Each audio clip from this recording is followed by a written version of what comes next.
Di awal film kita akan diperlihatkan dengan seorang mantan marinir bernama John yang mencoba mengakhiri hidupnya karena stres pasca trauma di saat dirinya berada di medan perang. Percobaan bunuh diri ini dilakukan dengan cara memasukkan 2 buah peluru yang diacak olehnya. Namun, nasib pun berkata lain saat pelatuk ditarik dan hammer pun mendorong pada selongsong peluru yang kosong.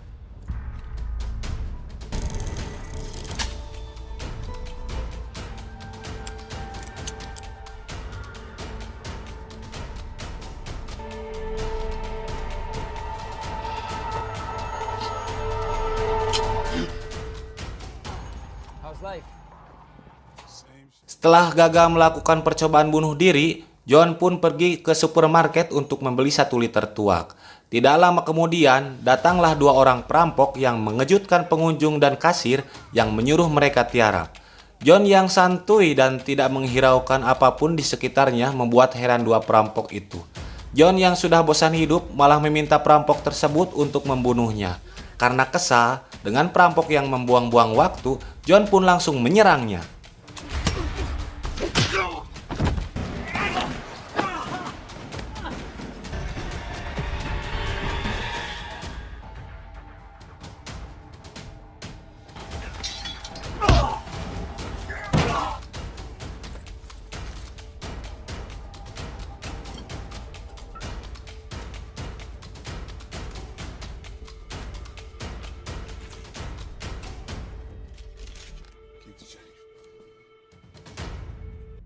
Singkat cerita, malam pun poek.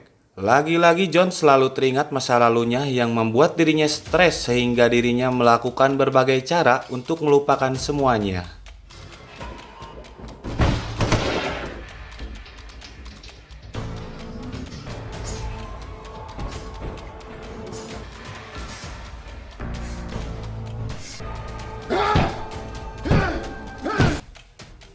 Keesokan harinya, pagi pun caang, John kedatangan tamu yang bernama Cindy. Dia ini adalah adik satu-satunya John yang cantik. Dengan raut wajah yang cemberut, Cindy marah kepada John karena dia tidak menjemputnya di bandara. Dengan adanya pertemuan ini, mereka pun pergi ke suatu restoran untuk melepas rindu antara AA dan adik. Karena Cindy besoknya harus pergi lagi ke Brazil menjadi sukarelawan di sebuah kota kumuh yang bernama Papela.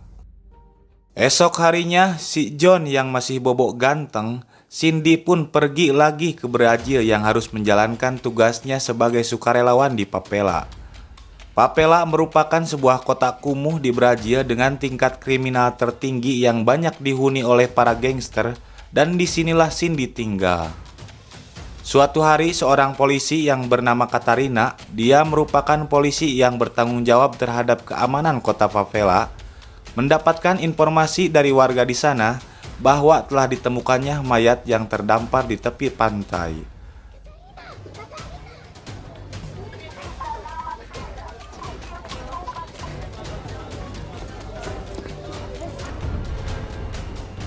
Setelah diperiksa, ternyata itu adalah Cindy, yang ternyata alhamdulillah dia masih hidup dan bisa dirawat ke rumah sakit terdekat. Setelah kejadian tersebut, Sin pun berpindah ke tempat Manny. Dia merupakan konsultan yang mengurus warga Amerika yang ada di Brazil. Tidak lama kemudian, Manny kedatangan detektif Tiago dengan rekannya yaitu Carlo untuk melaporkan perihal insiden terhadap warganya yaitu Cindy. Sontak di sini Manny kaget dengan kabar tersebut dan langsung menghubungi si John. John yang mengetahui itu tanpa pikir panjang dia pun langsung caw ke Brazil.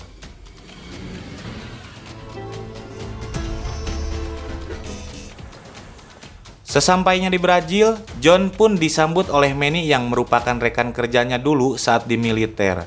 Di sini Manny pun langsung mengajak si John ke rumah sakit tempat di mana Cindy dirawat. Tidak lama kemudian datanglah detektif Tiago dan diperkenalkanlah oleh Manny kepada John.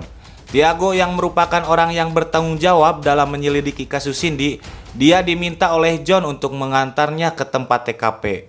Meskipun sempat menolak, akhirnya Tiago bersedia mengantarnya.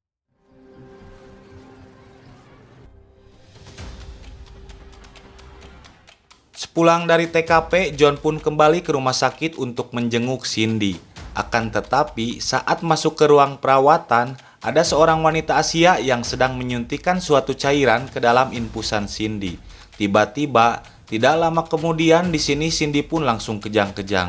Dan ternyata seorang wanita Asia tersebut menyusup masuk ke ruang perawatan Cindy dan menyamar sebagai perawat. Di sini sudah bisa disimpulkan ada suatu kelompok yang tidak suka keberadaan Cindy sebagai relawan di sana. Keesokan harinya, John pun pergi ke tempat kejadian perkara. Di sana dia melihat seorang pemuda memakai kalung yang dimiliki oleh Cindy. Di sini John pun menanyakan hal tersebut ke pemuda itu, namun karena mereka melawan, terjadilah perkelahian di antara mereka.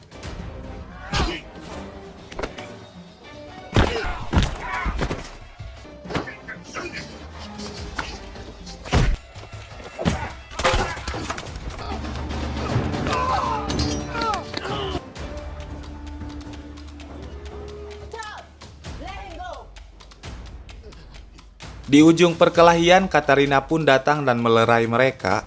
Pemuda yang bernama Kuka ini menjelaskan bahwa kalung tersebut pemberian dari Cindy yang merupakan teman adiknya yang telah hilang. Di sini, Kuka pun mengajak John ke rumahnya untuk memberikan buku harian milik Cindy yang telah dia temukan di jalan. Setelah itu, dari buku tersebut, John pun menemukan seseorang yang terakhir kali Cindy temui, yaitu seorang fotografer yang bernama Bruno. Dari sini, si John pun mengatur pertemuan bersama Bruno di suatu tempat untuk mendapatkan informasi darinya. Di pertemuan tersebut, Bruno pun mengatakan bahwa dirinya dibayar oleh Cindy tidak lebih sebagai fotografer untuk mendokumentasikan pertemuan Cindy dengan ketua organisasi terlarang. Sebagai relawan, di sana Cindy bermaksud untuk mengungkap kejahatan tersebut. Namun saat John meminta dokumen itu, Bruno pun seperti ketakutan seakan-akan sedang ada yang mengintainya. Untungnya di sini John berhasil mendapatkan dokumen itu saat John dan Bruno berpisah. Akan tetapi, saat Bruno masuk ke dalam mobil, mobilnya pun meledak dan membuat dirinya tewas seketika.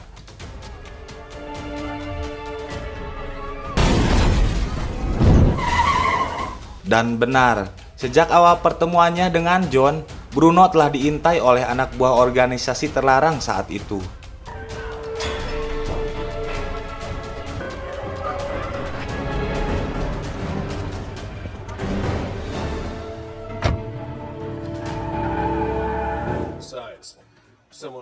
Dari kejadian tersebut, Sin pun berpindah ke tempat Manny, di mana John menceritakan hal tersebut dan menyelidiki salinan foto yang dia dapat dari Bruno. Dari foto itu, mereka menemukan petunjuk sebuah klub malam tempat di mana pria itu bekerja. Dari sini, John pun mendatangi tempat itu dan ternyata pria tersebut merupakan seorang DJ di sana. Saat pria tersebut masuk ke toilet, John pun mengikutinya. Di sini John pun menanyakan soal adiknya kepada pria itu. Namun pria tersebut tidak membuka mulut dan dengan terpaksa, John pun menyiksanya terlebih dahulu dengan cara memasukkan kepalanya ke dalam wadah caduk. Wow, mamam.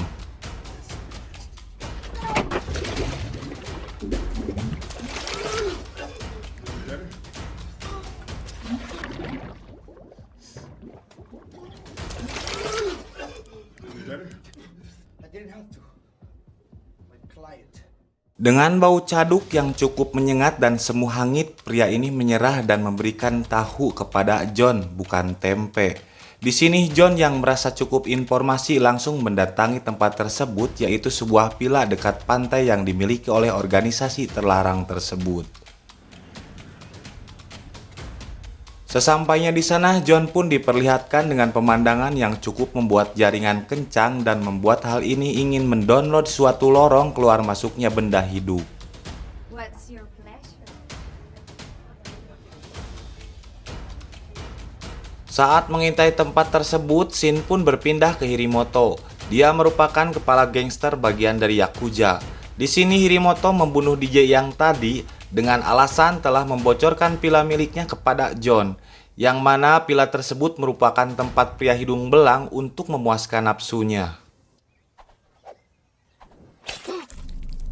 Di sisi lain, si John yang sudah tercium keberadaannya, dia pun langsung dikeroyok oleh anak buah Hirimoto dengan membabi buta.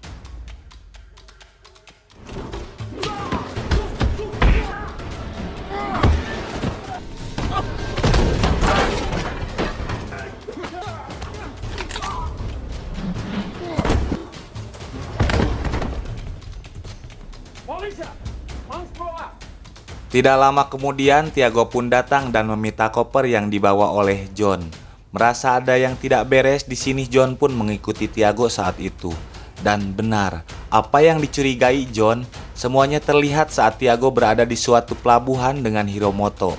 Ternyata Tiago dan Carlo merupakan bagian dari organisasi terlarang tersebut dan dia adalah polisi korup yang melancarkan penyelundupan anak-anak kecil dari kota Papela. John yang sudah mengetahui semuanya, dia pun langsung menghubungi Manny untuk membawa pasukannya agar membereskan semua kejahatan tersebut. Sambil menunggu kedatangan Manny, di sini pun si John menghabisi Hiromoto, Tiago, dan Carlo.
Put up a better fight than your sister.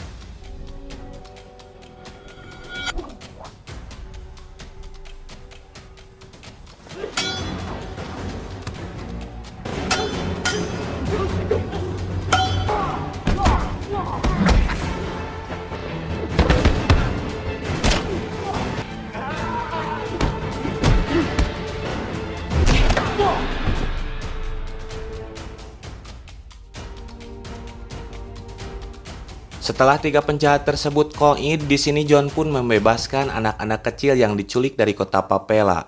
Dan anak buah Hiromoto berhasil diciduk oleh para petugas yang dibawa oleh Manny. Dan et ata amat selesai.